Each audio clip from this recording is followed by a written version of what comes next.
On any given day, you get in the car, fuel up, and hit the road.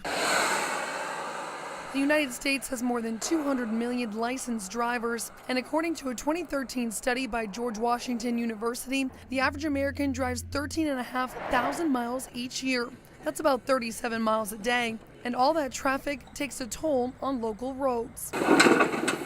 That's why on March 1st of this year, Iowans started paying 10 cents more a gallon at the pump. The gas tax was passed to raise more money to fix Iowa's crumbling infrastructure, and it was not popular.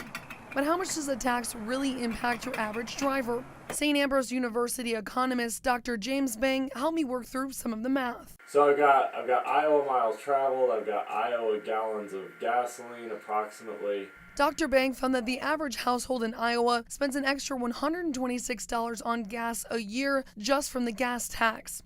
The city of Davenport expects to see an extra $1.6 million from the gas tax in 2015.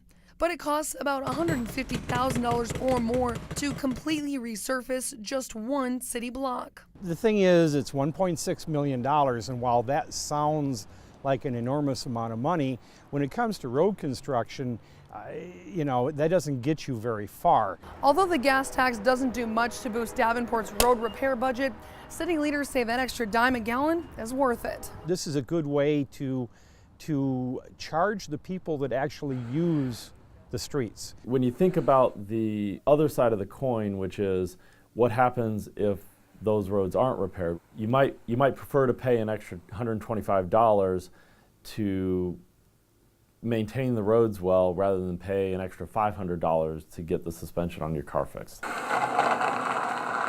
Meanwhile, on the Illinois side, Rock Island did away with one of their unpopular policies that city leaders say actually did very little to help pay for damaged roads. The special assessment was a policy that had homeowners footing part of the bill for road repairs in their neighborhood.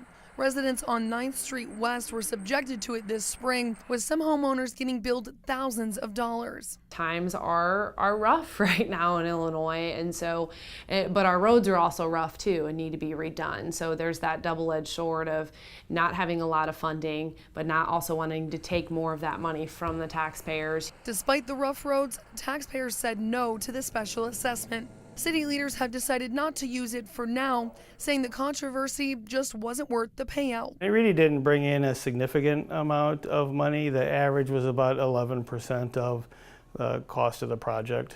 Instead, the city is implementing a recycling program, using the current asphalt to help fix the top 1.5 inches of damaged streets instead of a total overhaul. The recycling repairs are significantly cheaper, running about $9,000 a block, according to the Public Works Director. It is not a 40-year fix, but we hope it's a 7 to 10-year fix. While the recycling repair method won't fix Rock Island's most damaged streets, it impacts a larger part of the city's streets that are in fair condition, stretching those limited budget dollars a little further. We're looking at more inventive and effective and efficient ways of spending the taxpayers' dollars to be able to have the biggest bang for their buck when it comes to fixing the roads.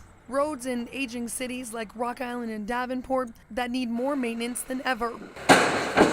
So while paying more, whether it's at the pump through new taxes or on paper, isn't ideal, city leaders say pumping the brakes on crucial repairs just isn't an option anymore. Ashley Richmond, Local 4 News.